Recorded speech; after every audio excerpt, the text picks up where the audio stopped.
नमस्ते, बहुत स्वागत। भारत एक्सप्रेस देख रहे हैं आप, आपके साथ मैं हूं रोहित पोखरिया। आप जानते हैं पश्चिम बंगाल में चुनाव है और सियासी तनाव भी है। एसआईआर को लेकर अग्रेसिव अंदाज में चीफ मिनिस्टर ममता बनर्जी इससे पहले भी अपने सुर बुलंद कर चुकी है और इसी क्रम में ममता दीदी दिल्ली पहुंची हुई। पश्चिम बंगाल की मुख्यमंत्री ममता बनर्जी को एसआईआर से डर लगने लगा है, ऐसा बीजेपी कह रही है। केंद्र की मोदी सरकार पर ममता ने आज कई मुद्दों पर तंज कसा। ममता ने कहा, गृह मंत्री जब बंगाल आते हैं तो हम बंगाली उनका रेड कारपेट लगाकर भव्य स्वागत करते हैं, लेकिन जब एक आम बंगाली, एक बंगाली चीफ मिनिस्टर राजधानी दिल्ली पहुंचता है तो फिर हमारे लिए ब्लैक कारपेट लगाया जाता है, बैरिकेडिंग्स कर दी जाती है, मुझे डराने धमकाने की कोशिश की जाती है। लेकिन बड़ा सवाल यह कि आखिर घुसपैठियों पर ममता दीदी को इतनी ममता क्यों आ रही है? यह महज बात नहीं है, यह इन चुनावों का सबसे बड़ा मुद्दा है भारतीय जनता पार्टी के पास। तो वहीं दूसरी तरफ टीएमसी की तरफ से बार बार यह कहा जाता है कि जब आप बार बार घुसपैठिया कहते हैं तो जनाब एक बार यह भी बता दीजिए कि घुसपैठियों को रोकने की जिम्मेदारी राज्य सरकार की है या फिर केंद्र सरकार की, गृह मंत्रालय की? इसी पर करेंगे एक सार्थक चर्चा। जुड़ेगा बड़ा पैनल, उससे पहले रिपोर्ट। पश्चिम बंगाल में चुनाव है और सियासी तनाव दिल्ली तक पहुंच गया है। ममता बनर्जी ने दिल्ली आते ही बीजेपी पर ताबड़तोड़ वार किए हैं। पहले एसआईआर पर सरकार की घेराबंदी की। ममता ने कहा कि अमित शाह जब बंगाल आते हैं तो उन्हें रेड कारपेट पर स्वागत किया जाता है और हमें ब्लैक कारपेट दिया जाता है। दिल्ली घबरा गया है, इसी के लिए हम आते हैं तो घबरा जाता है। कितने परिवार? हम 2 साल ज्यादा नहीं आए भाई, ज्यादा आने से तो हम लाखों लेके आ सकते थे। मैं सिंबॉलिक 50 परिवार है जिसको जिंदा है लेकिन उसको मौत दिखा दिया और 50 ले आया जिसको एसआईआर में डेथ हो गया है। चुनाव आयोग में भी लेके जाएंगे आप इनको? चुनाव आयोग में तो सब नहीं जाएगा, कल प्रेस को मीट करेगा। कर रहा है, घर में जाके ढूंढ रहा है, कोई आया कोई नहीं आया। क्यों नहीं आएगा? अगर जिसको आदमी को डेथ हो गया है वो नहीं आ सकता है, मीडिया को नहीं बता सकता है। दिल्ली में ममता बनर्जी ने कहा कि बीजेपी बंगाल को बदनाम कर रही है। उन्होंने कहा कि हम आंदोलन करने नहीं आए हैं, मगर इस दौरे से जोड़कर डर का माहौल बनाया जा रहा है। अब चुनाव से पहले ममता के लिए एसआईआर सरदर्द बन गया है और 58 लाख से ज्यादा नाम कटने पर यह साफ है कि कहीं न कहीं ममता को डर तो सता ही रहा है। Bureau report, Bharat express. मुख्य चुनाव आयुक्त यानी सीईसी से चीफ इलेक्शन कमिश्नर से मुलाकात हो रही है ममता बनर्जी की। ममता बनर्जी राजधानी दिल्ली में मौजूद हैं और जब वो दिल्ली में पहुंची तो उनकी तरफ से यह आरोप लगाया जा रहा है कि क्योंकि अमित शाह जी, तमाम बीजेपी के बड़े चेहरे आप जानते हैं लगातार रैलीज कर रहे हैं, लगातार लोगों से संवाद करने पहुंच रहे हैं और प्रोटोकॉल भी है। जब वो आते हैं तो हम रेड कारपेट लगाते हैं, लेकिन जब हम दिल्ली आ रहे हैं तो ब्लैक कारपेट लग रहा है। कृपया अत्याचारों से, बंगाल के उन लोगों पर हो रहे टॉर्चर से खुद को रोके जिन्होंने अपनी जान गंवाई। अगर इस देश में कोई नहीं लड़ेगा तो मैं लड़ूंगी, हमारी पार्टी लड़ेंगी। बंगा भवन में एक प्रेस कॉन्फ्रेंस उन्होंने की है और वो बता रही हैं कि किसी भी तरीके से ना वो डरने वाली है ना वो झुकने वाली हैं। 5 की पड़ताल में आज इसी पर एक सार्थक चर्चा, क्योंकि एक बार फिर से एसआईआर को लेकर, इलेक्शन कमीशन ऑफ इंडिया को लेकर वार पलटवार का दौर तेज है। मेरे साथ एक जबरदस्त पैनल जुड़ रहा है, लेकिन अभी मेरे को जानकारी है साबिर अली साहब जो कि जाने माने नेता हैं टीएमसी के, बहुत स्ट्रांगली अपना रुख रखते हैं, वो मेरे साथ जुड़ चुके हैं। साबिर भाई, सबसे पहले तो मैं आपको नमस्ते करता हूं, आपका स्वागत करता हूं। और एक और चीज़ है, हमारे दर्शक तो जानते हैं भारत एक्सप्रेस, उनका अपना चैनल 3 साल का हो गया है। 1 फरवरी को हमारी 3rd एनिवर्सरी रही और मैं भी अपनी तरफ से, क्योंकि 5 की पड़ताल को लगातार लोगों ने बहुत पसंद किया है। आप जैसे पैनलिस्ट आते हैं तो जो सवाल मेरे मन में होते हैं, जनता के सवाल होते हैं, उनको हम क्लैरिफिकेशन में तब्दील करते हैं। तो आपका भी इसलिए शुक्रिया कि इन 3 सालों में आप लोग आते रहे। अब ममता बनर्जी जो आरोप लगा रही हैं, आपको लग रहा है सिर्फ आरोप है या वाकई रियलिटी यही है? क्योंकि ममता जी कह रही हैं कि सब डरे हुए हैं, दिल्ली उनसे डरती है। जब केंद्र का कोई नेता पहुंचता है बंगाल में तो हम रेड कारपेट से उनका स्वागत करते हैं, क्योंकि बंगालियों का दिल बड़ा है, बंगाल की धरा बहुत पवित्र है। लेकिन राजधानी दिल्ली में हम आते हैं तो ब्लैक कारपेट, हमें मिलती है बैरिकेडिंग। Why so? जी, आज तो आप लोग ने देखा ही है कि जिस तरीके से बंगाल की मुख्यमंत्री दिल्ली गई और उनके घर के सामने किस तरीके से दिल्ली पुलिस के जो सिक्योरिटी है उन लोग घेर के रखा सीएम को हमारा, उनको किस चीज का डर सता रहा है भारतीय जनता पार्टी और दिल्ली दिल्ली के पुलिस प्रशासन को मुझे पता नहीं। हम लोग तो बंगाल में आने से उनको फ्री हैंड देते हैं, आप कहीं भी जाइए पूरा प्रोटेक्शन देते हैं, हम लोग सब कुछ उनका स्वागत करते हैं। हाँ। और ममता बनर्जी कई कई दिनों के बाद दिल्ली गई और एक आतंक में वो लोग डरा हुआ। ममता बनर्जी तो वहां कुछ आंदोलन या प्रोटेस्ट करने नहीं गया, सही और गलत का फैसला हक इंसाफ करने के लिए गया। ठीक। इलेक्शन कमीशन ने एसआईआर के नाम पे जिस तरीके से जो लिस्ट निकाला है, हाँ। उसमें करीबन कई हजार लोग जो जिंदा है उनको वोटर लिस्ट में मुर्दा करार दे दिया गया। उनमें से कुछ चुनिंदा लोगों को आज इलेक्शन कमीशन के पास जाकर लेके गया है। उसमें से जो लोग जिंदा है भाई उन लोग को आप लोग डेड लिस्ट में डाल दिए हैं। तो आपका इस तरीके का इलेक्शन का काम चल रहा है। हमने कभी नहीं कहा कि जो जेन्युइन वोटर जिसको काट रहे हैं, ठीक है, जो मर गया उसको आप काटिए, जो शिफ्ट हो गया, जो दूसरे प्रदेश में चले गया, जो चले गया उसको आप काटिए, लेकिन जो जेन्युइन वोटर है उसका नाम आप वोटर लिस्ट से काट रहे हैं, जो जिंदा है उसको आप मुर्दा करार देते हैं। साबिर भाई तो आपकी बड़ी पार्टी है, साबिर भाई आपकी बड़ी पार्टी है, मुख्यमंत्री ममता बनर्जी, मैं कहता हूं देश की नहीं दुनिया की one of the most strongest women voices we have is Mamata Banerjee. 58 lakh के आसपास का आंकड़ा दिया था एसआईआर में, उसके बाद 1 महीने का वक्त भी है, वो वक्त अभी चल ही रहा है। आपके पास क्या जानकारी है? आपने भी तो बड़ा होमवर्क कर लिया होगा, टीएमसी की सरकार है, 58 लाख में से कितने कितने वो नंबर्स कितने जो जिंदा है और उन्होंने हटा दिया? हियरिंग चल रहा है, अभी भी एसआईआर का हियरिंग चल रहा है, ठीक है। कई एक लोगों को हियरिंग देने के बाद डबल हियरिंग भी दिया जा रहा है। तो जब तक इलेक्शन कमीशन अपना साझा वोटर लिस्ट नहीं निकाल सकेगा, कोई भी पॉलिटिकल पार्टी कोई स्टेटमेंट सही तरीके से दे नहीं सकेगा, क्योंकि उन लोग का आए दिन स्ट्रेटेजी चेंज हो रहा है। एक सुप्रीम कोर्ट पे जो हम लोगों के नेता अभिषेक बनर्जी का केस करने के बाद जो जीत हासिल हुआ, उसके बाद इलेक्शन कमीशन थोड़ा सा तो डरा, लेकिन जिस तरीके से वोटर एक हियरिंग को डबल हियरिंग, ट्रिपल हियरिंग लोगों को परेशान कर रहा है, जिनके 2002 में वोटर लिस्ट में नाम है उनको फिर से परेशान किया जा रहा है। इससे लोग बंगाल के परेशान हैं। और आप सोचिए जो 80 साल 90 साल के बुजुर्ग, पूरे महिला पुरुष लोगों को हियरिंग दिया जा रहा है, लोग लाइन में खड़े हैं। तो इससे जो लोग हैं परेशान है, और इसलिए हम लोगों ने एसआईआर का अभी तक हियरिंग का क्या प्रोसीड्योर है पता नहीं। जब तक वोटर इलेक्शन कमीशन साझा लिस्ट नहीं निकाल रहा है, किसको काट रहा है किसको रख रहा है, मेरा भी नाम है कि नहीं मुझे अभी तक हम लोग कंफर्म नहीं है, क्योंकि जब तक उसका फाइनल लिस्ट नहीं आएगा, क्योंकि उन लोग आए कुछ ना कुछ चेंजेस कर रहा है। Actually election BJP election commission को सामने रखकर ये गंदा सियासत कर रहा है। इलेक्शन कमीशन जो है न्यूट्रल बॉडी था, लेकिन अब वो किसी पॉलिटिकल पार्टी के अंडर में काम कर रहा है।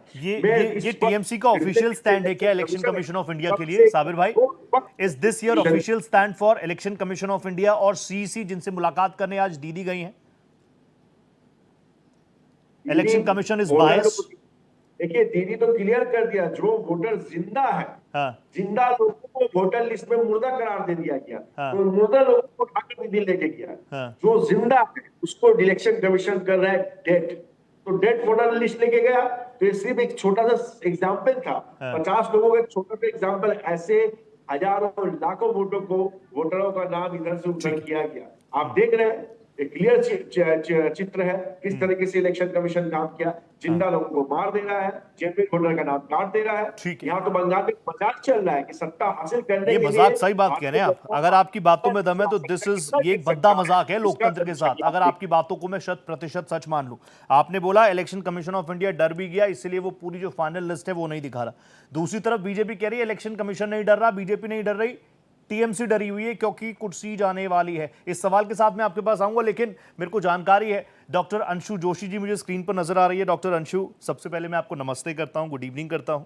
और अभी आप जुड़ी नहीं थी, अभी मेरे साथ आप जुड़ी नहीं थी, हालांकि मैंने अपने ओपनिंग कमेंट्स में ही बोला मेरे लिए बहुत खास भी हो जाता है आप आज का दिन, क्योंकि 1 फेब को भारत एक्सप्रेस ने अपनी 3rd एनिवर्सरी मनाई है। और it's all because of people like you, respected panelist like you, जिन्होंने 5 की पड़ताल को बहुत अच्छे से सराहा भी है। और 5 की पड़ताल में मैं खुद एक स्टूडेंट की तरह आता हूं, इसलिए अंशु जी आपको भी मैं शुरुआत में ही थैंक यू कह रहा हूं कि आपकी वजह से ये सफर इतना शानदार रहा, मेरा, मेरे चैनल का, भारत एक्सप्रेस का। तो अब मैं आपसे जानना चाहूंगा, साबिर अली साहब कह रहे हैं जो कि टीएमसी के नेता हैं, इलेक्शन कमीशन डर गया, उनकी बातों से जो मैं समराइज कर पाया, अगर मैं गलत हूं तो साबिर भाई प्लीज आप मुझे करेक्ट कर दीजिएगा। इलेक्शन कमीशन इज बाइस, वो पॉलिटिकल दबाव में काम कर रहा है और ऑब्वियसली जो आरोप लगातार लगते आए हैं, इलेक्शन कमीशन ऑफ इंडिया का मोदिफिकेशन हो गया है। How do you see this ma'am? Rohit, सबसे पहले तो आपको बहुत बहुत धन्यवाद शो पर बुलाने के लिए। और भारत एक्सप्रेस की 3री एनिवर्सरी पर मैं आप सभी को, अपने आप को भी बधाई देती हूँ, क्योंकि इस चैनल से जुड़कर हम निष्पक्ष रूप से अपने विचार रख पाते हैं और जब आपके जैसे एंकर्स होते हैं तो फिर अपनी बात रखना और भी सरल हो जाता है, सहज हो जाता है। तो ये बहुत ही महत्वपूर्ण मुद्दा है। और देखिए, मैं तो ये मानती हूँ कि यदि आप भारतीय हैं तो आप कागज दिखाने में डरेंगे नहीं, और यदि आप भारतीय नहीं हैं तो आपको कागज दिखाने से परहेज होगा। पूरी जो बात है ये एक इस इशू पर टिकी हुई है। यही कारण है कि यदि हम 2005 में जाकर के देखें तो यही ममता बनर्जी डेप्यूटी स्पीकर पर कागज फेंक दे के मारती हैं और उनको समस्या है इलीगल इन्फिल्ट्रेशन से। ये तब की ममता बनर्जी है। और आज की ममता बनर्जी जो है वो इलेक्शन कमीशन पर सवाल उठाती हैं। वो इलेक्शन कमीशन जो विश्व के सबसे बड़े लोकतंत्र के सबसे लोकतांत्रिक प्रक्रिया से होने वाले चुनावों को कराता है सफलतापूर्वक। तो यहां पर समझना पड़ेगा कि खेल पूरा कुर्सी का है। और यदि हम पश्चिम बंगाल की ओर देखें तो बीते कुछ वर्षों में राजनीतिक और डेमोग्राफिक समीकरण कैसे बदले हैं ये हमको समझना पड़ेगा। चौथा सबसे बड़ा पॉपुलस स्टेट है, 10 करोड़ के करीब आबादी है, और इसमें जब हम मुस्लिम जनसंख्या को देखते हैं तो वो 30 से 35% की है।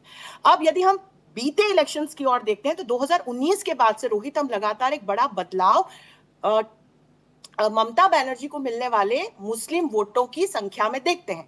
तो यदि हम 2019 में देखें तो मुस्लिम जनसंख्या का लगभग 45 से 46% वोट पड़ा था इन्हें। और इसके बाद अब हमने बड़ी तेजी से स्थितियां बदलती हुई देखी और पिछले चुनाव में हमने देखा कि 75 से 93% तक का वोट ममता बनर्जी की पार्टी को मिलता है। और इसकी वजह से वो जो मैजिक आंकड़ा है उसको बड़े आराम से छू लेती हैं। तो ये जो पूरा एक नेक्सस हमने बनते हुए देखा, और ये जो हम तृणमूल कांग्रेस के रूप में एक नए लेफ्ट का हमने अभ्युदय देखा, तो यही कारण है कि अब आप एसआईआर को देखें तो उसका विरोध हो रहा है, जबकि ये स्पेशल इंटेंसिव रिवीजन है, एक लार्ज स्केल एक्सरसाइज है, पूरे भारत में हो रही है ताकि जितने भी इलेक्टोरल रोल्स हैं उनको अपडेट किया जा सके। लेकिन अंशुमा, मैं आप जो बातें बोल रही हूँ मुझे बहुत अच्छा लग रहा है सुनने। मुझे लग रहा है हर कोई कह रहा है, इलेक्शन कमीशन ऑफ इंडिया भी कह रहा है कि this is purification of voter list. मैं ये जानना चाह रहा हूँ, पहले दिन से ममता बनर्जी कह रही हैं कि SIR is the first step of NRC, SIR is the first step of NRC। कुछ ऐसी बात मैंने अखिलेश जी से भी सुनी, समाजवादी पार्टी से भी सुनी। ये कनेक्टिंग लग रहा है, ये कनेक्टिंग डॉट्स है क्या? भाई आप एक बात बताइए, एनआरसी से आपको क्या समस्या है? वो नेशनल रजिस्टर ऑफ सिटीजन्स है, वो भारत का भारतीयों का अधिकार साबिर भाई आ रहा हूं आपके पास। ये से आपको क्या समस्या है? वो सिटीजन अमेंडमेंट एक्ट है, उससे आपको क्या समस्या है? ये तमाम प्रक्रियाएं इसलिए की जा रही हैं ताकि भारत की आंतरिक सुरक्षा को, जो ये इलीगली माइग्रेट करके लोग आ रहे हैं बांग्लादेश जैसे देशों से, वो ना हो। और वाकई में जो दूसरे देशों में रहने वाले अपने माइनॉरिटीज हैं, चाहे वो हिंदू धर्म के हो, बौद्ध धर्म के हो, जैन धर्म के हो, यदि उन्हें भारत की नागरिकता लेनी हो तो उसमें कोई समस्या ना हो। तो इसमें समस्या कहां है रोहित, ये मुझे समझ में नहीं आता। मैं ये जानना चाहूंगा जो क्या ये कनेक्टिंग डॉट्स है, मतलब क्या एसआईआर का काम है इलेक्शन कमीशन ऑफ इंडिया का? जितना मैं समझता हूं एसआईआर का काम है इलेक्शन कमीशन ऑफ इंडिया का। अब ये सीए एनआरसी ये आ जाता है गृह मंत्रालय के अंदर। ये दोनों चीजें कनेक्टिंग हो सकती हैं क्या? अंशु मैम, मैं इस पर आपसे कमेंट लूंगा। मेरे 2 और गेस्ट जुड़ गए, एक ओपनिंग ले लूं, उसके बाद तुरंत आ रहा हूं आपके पास। मेरे को भास्कर दा नजर आ रहे, तेज तर्रार प्रवक्ता है, नेता है भारतीय जनता पार्टी के, one of the most senior faces, और बंगाल में ग्राउंड पर काम करते हैं। केतन भाई भी मुझे नजर आ रहे हैं, बहुत युवा चेहरे हैं लेकिन होमवर्क के साथ आते हैं। आप दोनों का ही स्वागत है। और जैसे मैंने अपने दोनों गेस्टों को थैंक यू किया, क्योंकि भारत एक्सप्रेस 3री वर्षगांठ मना रहा है, 1 फरवरी को 3 साल का हो गया है। आप लोग आते हैं तो शानदार हो जाता है, आप लोग आते हैं तो मेरी कंफ्यूजन, मेरे दर्शकों की कंफ्यूजन क्लैरिफिकेशन में तब्दील होती है। इसलिए आप लोग भी अभिवादन के स्वीकार है। आज इस 3रे वर्ष में आने के बाद ये मेरा पहला 5 की पड़ताल है, इसलिए मैं आप सबको स्पेसिफिकली पर्टिकुलरली थैंक्स कर रहा हूं। तो शुरुआत भास्कर दा मैं आपके साथ कर रहा हूं। केतन भाई तुरंत आ रहा हूं आपके पास। भास्कर दा, ये क्या है भास्कर दा? हम बंगाल की जब बात करते हैं, सिटी ऑफ जॉय, मैं आपको देखता हूं, आई सी यू ऑलवेज सो स्माइलिंग, लेकिन ममता बनर्जी कह रही हैं कि जब गृह मंत्री जी आते हैं, प्रधानमंत्री जी आते हैं, आपकी पार्टी के नेता बंगाल आते हैं, हम रेड कारपेट लगा देते हैं, हम पुष्पों की वर्षा कर देते हैं। मैं जानता हूं भास्कर दा की हिंदी भी बहुत शानदार है, पुष्प वर्षा हम कर देते हैं, लेकिन जब हम दिल्ली आते हैं तो हमें काले झंडे भी दिखाए जाएंगे, हमारे लिए ब्लैक कारपेट लगाया जाएगा, हम हमारे रास्तों में बैरिकेडिंग कर दिए जाएंगे। इतना छोटा दिल है सरकार का, जो आरोप है ममता बनर्जी का। भास्कर रोहित जी बहुत बहुत शुक्रिया। और मैं अपने आप को बहुत सौभाग्यशाली मानता हूं कि आज के दिन में जो आपका थर्ड ईयर कंप्लीट हुआ है, इसमें आपके साथ डिबेट करने का मौका मिल रहा है। देखिए, अभी जो प्रश्न आपने उठाया मैंने सुन रहा था, मेरा जो फेलो पैनलिस्ट है उनके बात सुन रहे थे। फर्क क्या है जानते हैं? फर्क ये है कि ममता जब माननीय अमित शाह, माननीय मोदी जी, कोई भी भारतीय जनता पार्टी का कोई भी पदाधिकारी, कोई भी नेता बंगाल में जाए तो वो बंगाल को सोनार बांग्ला बनाने जाते हैं। ठीक है, बंगाल को सोनार बांग्ला बनाने जाते हैं। अमित शाह जी अपना लास्ट 5 साल में जितने भी भाषण हुए हैं उसमें बार बार वो कह रहे हैं कि हम लोग बंगाल को बांग्लादेशी से मुक्त करने जाते हैं। हम वहां पे जाते हैं सोनार बांग्ला बनाने के लिए।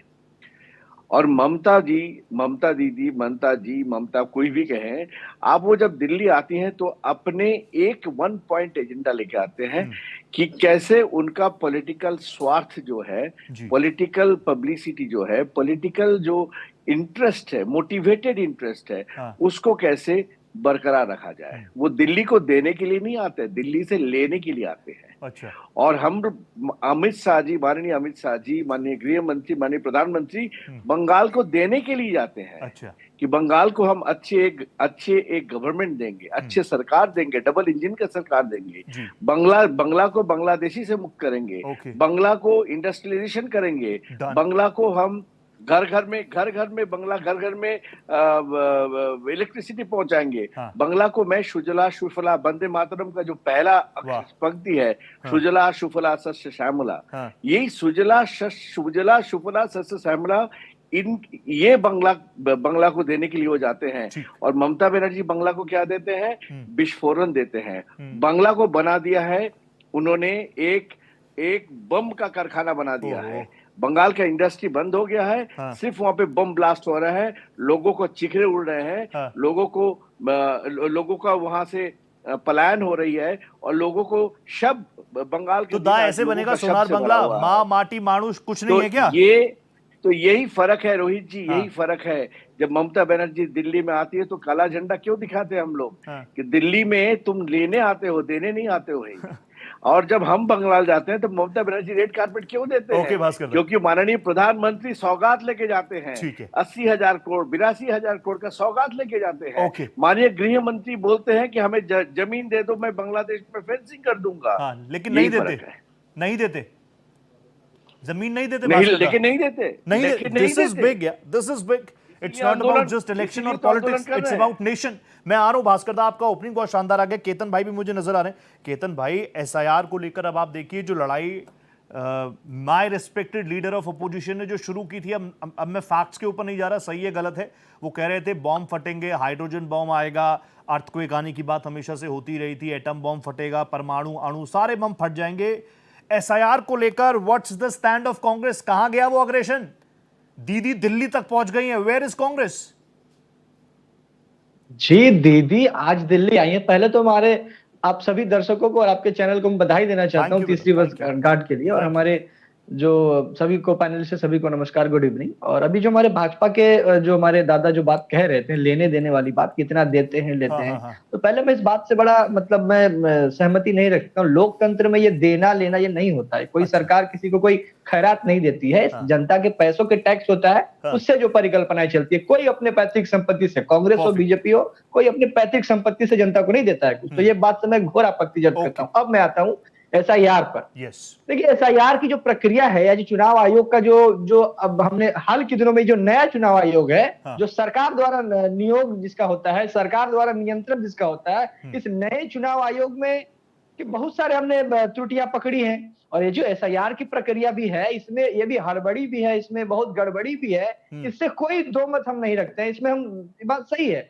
मगर बंगाल में जो आज जो नाटक दिल्ली में हो रहा है, ये तो ममता बनर्जी जी, हमारी माननीय मुख्यमंत्री जी ने तो कहा था बंगाल में कि यहाँ एसआईआर में होने नहीं दूंगी। ठीक है। उन्होंने उनके नेताओं ने कहा था कि अगर बंगाल में एसआईआर होगा कि खून की नदियां बह जाएंगी। ये उनका दोहरा चरित्र मैं आपके सामने रखता हूँ। कांग्रेस चाहती है खून की नदियां बह जाएं? शुरुआत थी। केतन भाई क्या उनकी क्योंकि शुरुआत क्योंकि थी। क्योंकि इंडिया मैं ब्लॉक में आप कहता दोनों हूं। साथ नजर आते हैं, बंगाल में आप लोग साथ नहीं है, तो मतलब ठीक है बताता ना। हूं हाँ मैं राजनीति छोड़ के मैं तथ्यों पे बात करता हाँ, हूं। उन्होंने इस ऐसे शुरू किया था। हाँ। उसके बाद आप देखिएगा कि बंगाल राज्य सरकार के 90,000 कर्मचारियों ने लगाया, राज्य सरकार मुख्यमंत्री के समर्थन से एसआईआर प्रक्रिया बंगाल में हुई। ठीक है। और आप चौंक जाइएगा कि भाजपा शासित राज्यों से ज्यादा तत्परता यहाँ की प्रशासन ने एसआईआर में लगाया। हाँ। और अब जब ये एसआईआर अपने अंतिम पड़ाव पर है, हाँ। जब खत्म होने की कगार पर है, हाँ। तब फिर उन्होंने नाटक करने चली गई। क्यों नाटक करने चली गई? हाँ। क्योंकि जो एसआईआर के इनको याद आता है 2021 का चुनाव। अच्छा। 2021 के चुनाव में घुसपैठिया, एक तरफ से भाजपा कहती है घुसपैठिया, सीए, एनआरसी का भय दिखाकर जो इन्होंने राजनीतिक फायदा लिया था, अभी इस एसआईआर के नाम पर ये उसी प्रकार से राजनीतिक फायदा लेना चाहती हैं। मगर मैं मुख्यमंत्री जी से या तृणमूल के प्रवक्ता से एक बात पूछता हूं। अभी 4 दिन पहले मुख्यमंत्री के घर के 10 किलोमीटर दूर एक भयंकर आग लगने की घटना हुई। वहां कितने लोग मारे गए, वहां मुख्यमंत्री नहीं जा पाई। उनकी मृत्यु नहीं है, और यहाँ दिल्ली चली आई वो कराने के लिए। तो ये दोहरा जो चरित्र, एक तरफ कहना कि मैं एसआईआर होने ही नहीं दूंगी, और दूसरा तरफ आज सरकार अगर चाहती तो एसआईआर में जो लोग परेशान है एकदम जायज बात है, पर सरकार ने उनकी क्या मदद की है? उनको डॉक्यूमेंट्स मुहैया कराना, उनके सर्टिफिकेट्स मुहैया कराना। मान लीजिए मेरा बर्थ सर्टिफिकेट अगर गुम गया है या फिर उसमें कोई करेक्शन की जरूरत है, सरकार अगर तत्परता से वो कर पाती तो जनता कम हैरेसमेंट होती। मैं बार बार ये बात कह रहा हूँ कि एसआईआर प्रक्रिया में बहुत हड़बड़ी है। कांग्रेस का क्लियर स्टैंड है, एसआईआर प्रक्रिया में बहुत धांधली है, लेकिन ममता बनर्जी के डबल स्टैंडर्ड नजर आ रहे हैं। Mamata Banerjee, TMC is getting exposed. Sabir भाई, अब भास्कर दाखले आज काम थोड़ा आसान हो गया है, क्योंकि केतन भाई भी आप ही की तरफ बिल्कुल फार करने के मूड में बैठे। वो बता रहे हैं कि ममता बनर्जी पहले कह रही थी एसआईआर नहीं होगा, खून की नदियां बह जाएंगी। उसके बाद 90,000 से ज्यादा आप ही की सरकार के अधिकारियों ने एसआईआर प्रक्रिया में बढ़ चढ़कर हिस्सा लिया, काम करवाया, और अब ड्रामा। ये मेरे शब्द नहीं है, केतन भाई के, बताइए। एक्चुअली भास्कर बाबू ने जो पहले एलिगेशन लगाया कि देने आता है, वो कोई पॉकेट से नहीं दे रहा है। तो बंगाल का जो अधिकार है, बंगाल अपना अधिकार, बंगाल का अधिकार बंगाल को नहीं दिया जाता। बंगाल का जो पैसा है, हमारा पैसा नहीं देता। सबीर जी, जो भी दिया जाता है उसमें भी चोरी होता है। मुल्कों का पैसा नहीं देता, सारा पैसा रोक के रखा है भास्कर बाबू का पार्टी, वही मोदी बाबू और अमित शाह, और उन लोग टीवी के सामने आके बंगाल का हित रोक के नहीं, आपको चोरी को रोक के रखा है, आपको चोरी को रोक के रखा है। हर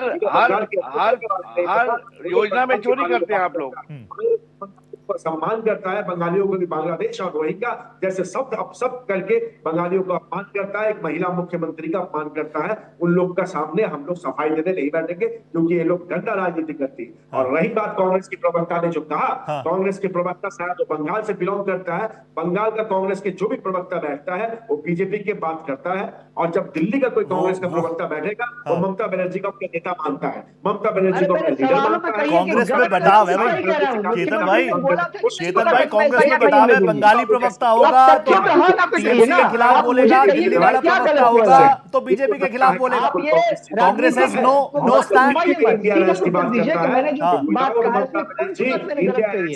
आप मुझे बताइए, क्या मुख्यमंत्री जी ने नहीं कहा था कि एसआईआर होने नहीं दूंगी? क्या राज्य सरकार के 90,000 कर्मचारी नहीं लगे हैं एसआईआर प्रक्रिया में? अच्छा साबिर भाई, एक सवाल। आपकी सरकार साबिर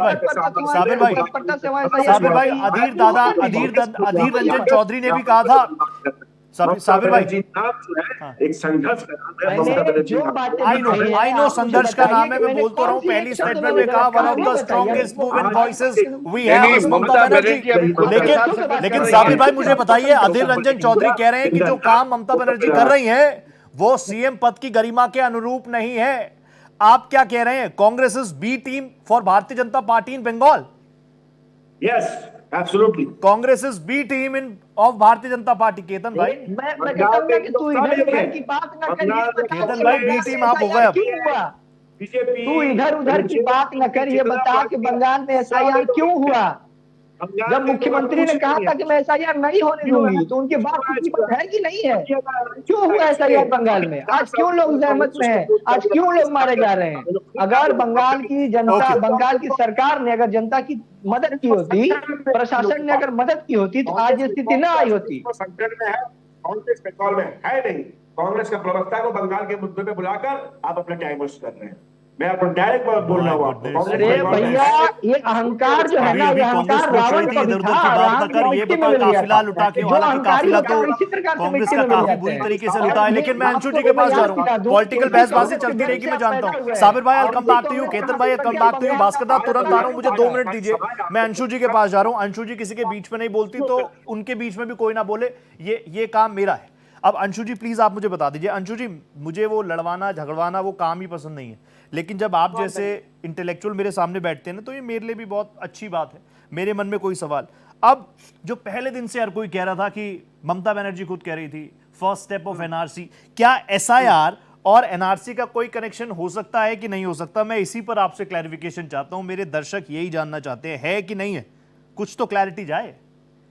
भाई सबसे पहले तो मैंने एक प्रक्रिया के रूप में जो एसआईआर को समझाने का प्रयास किया है, और आपने रोहित इसमें पहले आपके पहले प्रश्न का मैं उत्तर देती हूँ।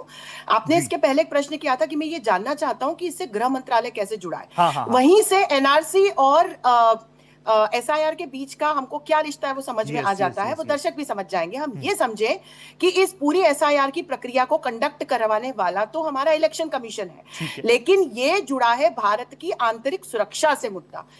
जिस तरह से पोरस बॉर्डर्स है बंगाल और बांग्लादेश के बीच में, और जिस तरह से इलीगल इन्फिल्ट्रेशन, ये मैं बांग्लादेश की परिप्रेक्ष्य में बोल रही हूँ, हो रहा है, और जिस तरह की वोट बैंक की पॉलिटिक्स ममता बनर्जी और उनकी पार्टी वहां पर कर रही है। गृह मंत्रालय ने कितनी बार वहां जमीन मांगी, बीएसएफ के जवानों के लिए, फेंसिंग के लिए जवानों के लिए, वो देने से मना कर दिया गया। मना किया। ये बहुत बड़ा चैलेंज है। और गृह मंत्रालय सुरक्षा की दृष्टि से, पॉलिटिकल प्रोसेसेस आराम से हो इसमें हेल्प करने की दृष्टि से, और इन्फिल्ट्रेशन ना हो इस दृष्टि से सीधी सीधी यहां पर एसआईआर से जुड़ी हुई नजर आती है। अमित शाह ने कहा भी है, no infiltrator has the right to infiltrate into our country, detect, delete and deport.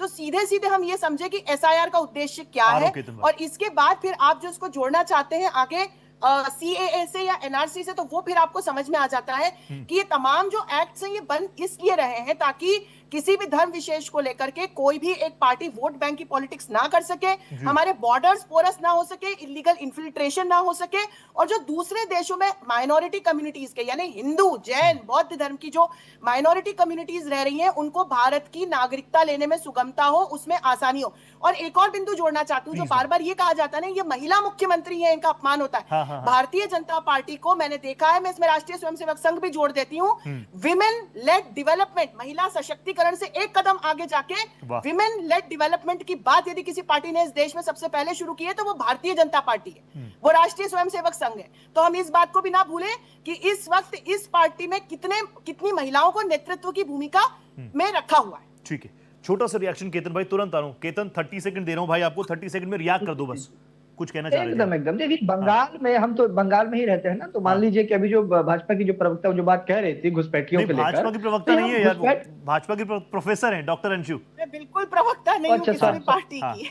नहीं खैर, मैं देख नहीं पाया था, मैं बात से असेसमेंट किया। खैर, तो बात ऐसा है कि घुसपैठिया की जो समस्या है, तो देश में बॉर्डर किसके हवाले है? ये गृह मंत्रालय के है। अब ये भाजपा या फिर अमित शाह या गृह मंत्रालय कहता है कि हमें जमीन नहीं देती, तो एक इतने बड़े देश का जब नेशनल सिक्योरिटी का मैटर आएगा, तो वहां क्या गृह मंत्री या फिर अमित शाह जी को ये बोलना शोभा देता है कि हमें जमीन नहीं देता, हम क्या करें? अरे अब जमीन वहां फेडरल स्ट्रक्चर है, मैं समझता हूँ, और लैंड जो है वो स्टेट सब्जेक्ट है, मगर नेशनल सिक्योरिटी सर्वोपरि है। उसके लिए आपको बहुत शानदार कहिए केतन भाई आपने, जाना चाहिए, और जमीन वहां से जबरदस्ती बहुत शानदार बात लेनी चाहिए। अंशु जी, तो नियमों का उल्लंघन करके ले लेंगे तो फिर आप लोग चीखकार मचाएंगे कि वेस्ट बंगाल में चूंकि भारतीय जनता पार्टी की सरकार नहीं है, वहां पर ममता जी की सरकार है, तो जबरदस्ती देखो नियमों कानून का उल्लंघन करके भाजपा की सरकार है, त्रिपुरा में भास्कर दा, मतलब केतन भाई जो बोल रहा है वो मुझे तो थोड़ा जेन्युइन लग रहा है। भास्कर दा, नेशनल सिक्योरिटी से ऊपर तो कुछ नहीं है ना।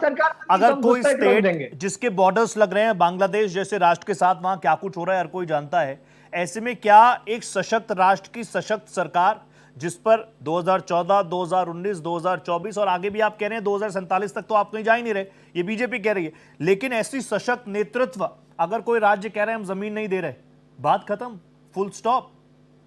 What about national security? Assam में क्या रोहित जी, मुझे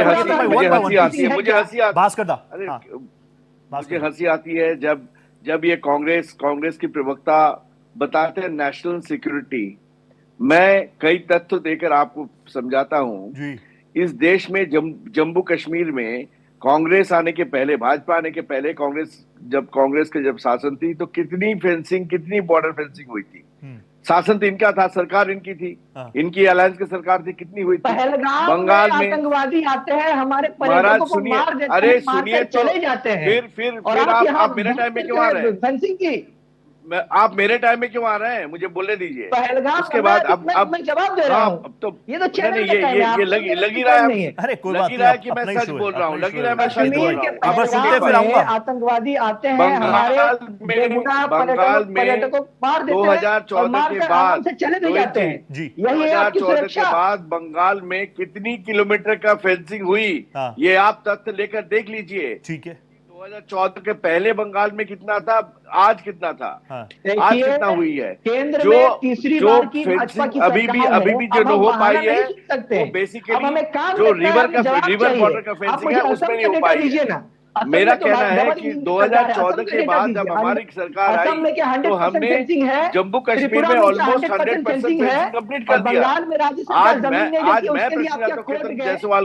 आपने जी क्या को, कदम या इख्तियार आपके किया? 50 साल के घुसपैठ, शासन नेशनल और सिक्योरिटी का 20 मैटर, साल ये का और भी चुनावी मुद्दा अलायंस के नहीं हो शासन में सकता। आपने कितना फेंसिंग की? तथ्य दे के बात कीजिए, हवाई बात मत कीजिए, तथ्य दे के हमने बात कीजिए। आप 2014 के बाद कितना फेंसिंग हुआ है फेंसिंग और इतना दिन 2014 किया के तो पहले आज वो कितना है। फेंसिंग हुआ आपके था? समय में कितना आ हुआ? रहा हूं नहीं अंशुमन, हुआ। आ रहा हूं अंशु जी। आप हाँ। ये समस्याएं बरकरार से एक रखना बिंदु चाहते जोड़ना हैं, चाहती हूँ, फैक्ट क्योंकि बताना हर चाहती हूँ। की चुनाव बात में नहीं यही है, आपका मुद्दा है। बात रोहित जी, अब बात सिर्फ बंगाल फेंसिंग की में नहीं है। हाँ। असम में भी 35 साल बंगाल में 35 साल केतन भाई एक जो मिनट दो, केतन भाई एक minute, 40 left- second non stop दो भास्कर दा को, फिर आ रहा हूं आपके पास।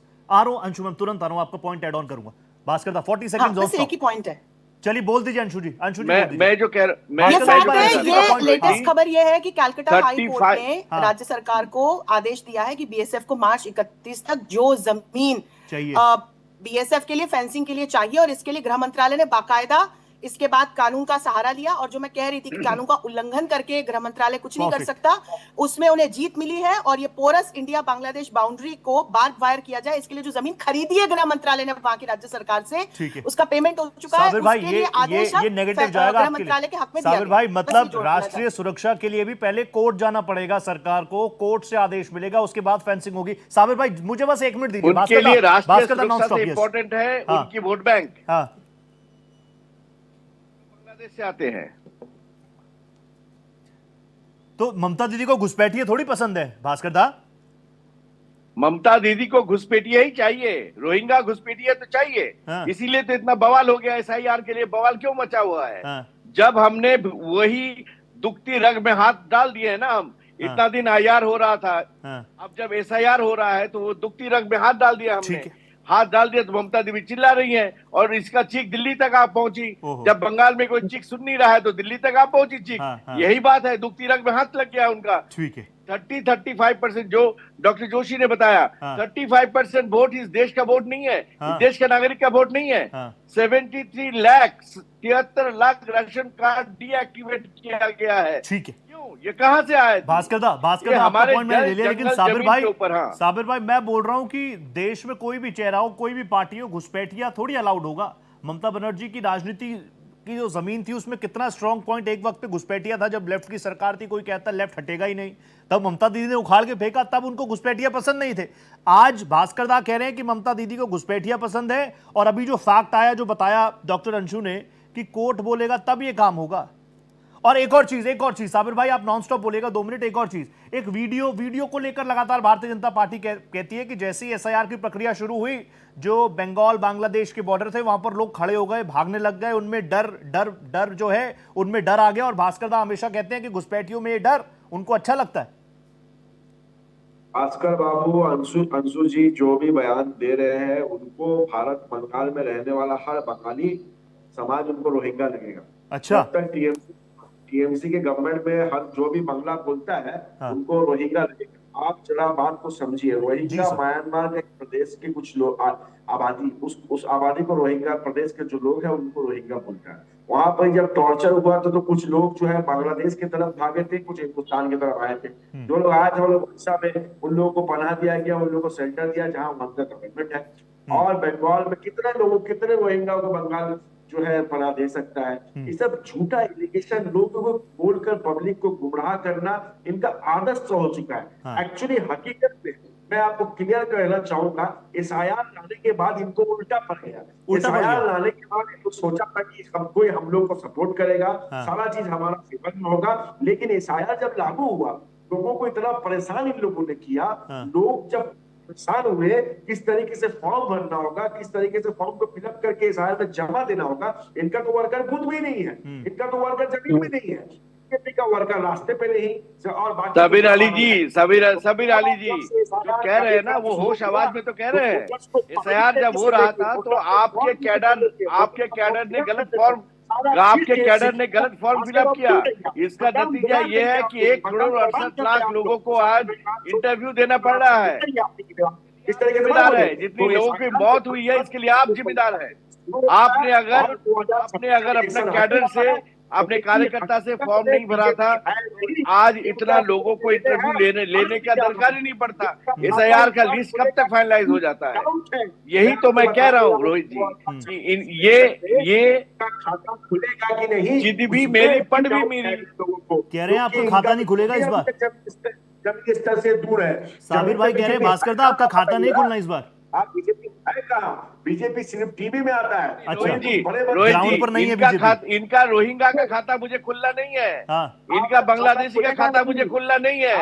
यहाँ का हिंदू हमारे खाता खोलेंगे। 38% वोट हिंदू वोट मिले और ये 38% वोट 52% में चले जाएंगे। हिंदू वोट का खाता चाहिए, इनका रोहिंगा बांग्लादेशी का खाता मुझे नहीं चाहिए। केतन भाई, सोसाइटी के साथ व्यवहार मत। केतन भाई मुझे ये तो बताइए, केतन भाई मैं ये कह सकता हूं कि बंगाल चुनाव में एसआईआर के मुद्दे को लेकर मैं आपसे ही पूछ रहा हूं, इंडिया ब्लॉक कहीं है ही नहीं, या था कुछ इंडिया ब्लॉक कभी? अभी तो नहीं है, बंगाल चुनाव को लेकर तो नहीं है ना, कि है? मुझे दिख नहीं रहा, दर्शकों को दिख नहीं रहा। हर चैनल, देखिए मैं बताता हूँ, हर चैनल पे ये बात बोलना जिसका कोई मतलब तुक नहीं बनता। मैं आपको बता दूं, मैं डेटा और फैक्ट पे बात करता हूँ। केतन भाई प्लीज आप मुझे बता दीजिए, मैं तो कह रहा हूँ स्ट्रेट टू द पॉइंट ये बता दीजिए, जो बंगाली आपको देख रहा है, कि भाई बंगाल चुनाव में कांग्रेस की भूमिका क्या है? बंगाल चुनाव में कांग्रेस की वही भूमिका है कि जो भी सरकार हो वो अनियंत्रित न हो सके। जैसा कि 2021 में हमने देखा था कि भाजपा और तृणमूल कांग्रेस ने एक धार्मिक सांप्रदायिक जो एक माहौल बनाया था, ध्रुवीकरण का जो माहौल बनाया था, उसका दोनों ने फायदा लिया। तो इस बार भी उन दोनों की यह मंशा है कि जैसे 2021 में इस धार्मिक, आप देख लीजिए कुल मिला के अंत में धर्म पे ही जाता है। आप घुसपैठ की बात कहें, एसआईआर की बात करें, एनआरसी की बात करें, तो जब बात एसआईआर से होकर एनआरसी तक जाती है तो ये ममता बनर्जी को भी सूट करता है, पहले ही आपने हाथ ऊपर हैंडशेक कर लिया। केतन भाई जस्ट टेल मी यस और नो, बंगाल चुनाव में जनता ने विकल्प के तौर पर कांग्रेस को मानना शुरू किया कि नहीं किया? एकदम। आप जो है अगर खबर लगाइए कि ममता बनर्जी जिन इलाकों में जिन्होंने स्वीप किया था, मालदा, मुर्शिदाबाद, दिनाजपुर, बीरभूम, इन जिलों में जाइए, आज तृणमूल कांग्रेस की हालत खराब है। वो अधीर रंजन चौधरी जी रोज सभा कर रहे हैं, हजारों की भीड़, यानी अधीर दा की मेहनत रंग लाएगी, ज्वाइन कर रहे हैं। हाँ, अधीर दा की मेहनत रंग लाएंगी। मेरे साथ मेरे सहयोगी रमेश भी जुड़ चुके हैं। रमेश जी, अगर आप तक मेरी आवाज पहुंच रही है तो प्लीज आप मुझे बता दीजिए, अब मीटिंग तो संपन्न हो गई, लेकिन जो हाव भाव है ममता दीदी के, ममता बनर्जी के, चीफ मिनिस्टर ऑफ बंगाल के, वो बता रही हैं कि मीटिंग में बहुत सकारात्मक कुछ नहीं हुआ। पश्चिम बंगाल के मुख्यमंत्री ममता बनर्जी प्रेस को संबोधित कर रही हैं। लगातार 12 मिनट से प्रेस कॉन्फ्रेंस चल रही है। आप देखिए कि मीडिया का पूरा जमावड़ा यहाँ लगा हुआ है। साथ ही साथ वो 15 सदस्य जो लोग आए हुए हैं, जिनका नाम एसआईआर के लिस्ट से काटा गया है, वो साथ में है। मैं कैमरामैन से कहूंगा अगर वो उठा के दिखा पाए तो उसको दिखाएं कि लगातार यहाँ पे कम से कम सैकड़ों मीडिया के यहाँ लोग हैं। और ये साथ ही साथ आप देखिए कि तमाम तरीके से ममता बनर्जी लगातार आक्रोशित हैं और वो कह रही हैं कि सरकार भेदभावपूर्ण, पक्षपातपूर्ण रवैया अपना रही है। जो दलित हैं, जो माइनॉरिटी के हैं, उनके साथ गलत किया जा रहा है। तो कहीं ना कहीं लगातार ममता बनर्जी इसको लेकर मुद्दा बना रही हैं। चुनाव का साल है और कहीं ना कहीं चुनाव दोनों पक्षों के लिए, ममता बनर्जी के लिए भी और भारतीय जनता पार्टी के लिए भी बहुत ही महत्वपूर्ण है। और भारतीय जनता पार्टी हर हाल में पश्चिम बंगाल का चुनाव जीतना चाहती है। जिस तरीके से ममता बनर्जी के आरोप लगाए जा रहे हैं, दीदी भी कुछ कम नहीं है। ममता दीदी भी साफ ये इंडिकेट कर चुकी है कि दंगल जरूर हो पश्चिम बंगाल का, लेकिन अगर उस दंगल के लिए दिल्ली में अखाड़ा लगाना पड़े तो उसमें भी ममता बनर्जी पीछे नहीं हटेंगी। मैं सीधा अंशु जी में आपके पास आ गया। अंशु जी, कई और स्टेट्स में भी तो चुनाव है और माहौल तो बनता ही है। मैं आपसे जानना चाहूंगा, ये जो पूरा मुद्दा जो मैं कह रहा था कि सियासी अखाड़ा अब दिल्ली, वो संकेत बिल्कुल साफ कर चुके हैं कि दिल्ली में भी होगा तो मैं यहां पर मौजूद हूं, ये आपको लगता नहीं है ये विषय बड़ा होगा और इसकी जरूरत कितनी है? मैं रोहित ममता जी की तस्वीरें देख करके ना कुछ कूटनीतिक आकलन लगा पा रही थी। प्लीज मैम बताइए। मतलब चुनाव के पहले पश्चिम बंगाल की मुख्यमंत्री यदि काले कपड़ों में आकर के देश की राजधानी में खड़ी हो जाती हैं और फिर तरह तरह के एलिगेशंस लगाती हैं और एसआईआर को लेकर के जिस तरह से वो बातें कर रही हैं, लगातार स्टेटमेंट्स दे रही हैं, तो मुझे लगता है कि इस बार के जो चुनाव होने वाले हैं बंगाल में उसमें उथल पुथल हो सकती है। और फिर हमारे जो कांग्रेस के प्रवक्ता भाई यहाँ पर एक स्टेटमेंट दे रहे थे कि कांग्रेस की भूमिका जो भी सरकार बनाएगा उसको नियंत्रित करने की रहेगी। तो फिर मुझे ऐसा दिखाई पड़ता है कि कांग्रेस भी रणभूमि से थोड़ा पीछे ही है। और फिर जिस तरह से हमारे भाजपा के भाई बैठे हुए थे वो जिस तरह से बात कर रहे थे, तो मुझे ऐसा लगता है कि इस बार जो चुनावी रणभूमि है वहां बड़े कूटनीतिक उलटफेर ना हो जाए, ऐसा मैं देख पा रही हूँ। थैंक यू सो मच, वक्त इतनी इजाजत दे रहा है। Pleasure having you doctor Joshi, thank you so much. आप आती हैं वैसी बहुत सारी चीजें क्लियर हो जाती है। थैंक यू केतन भाई, आप जुड़े मेरे साथ, भास्कर दा मेरे साथ जुड़े थे, थैंक यू सो मच। मेरे साथ साबिर साहब भी जुड़े हुए थे, थैंक यू सो मच। फिलहाल आज 5 की पड़ताल में इतना ही, लेकिन यहां से संकेत ममता बनर्जी ने साफ कर दिए हैं कि इस लड़ाई के लिए दिल्ली दूर नहीं। इसी के साथ 5 की पड़ताल में इतना ही। नमस्ते।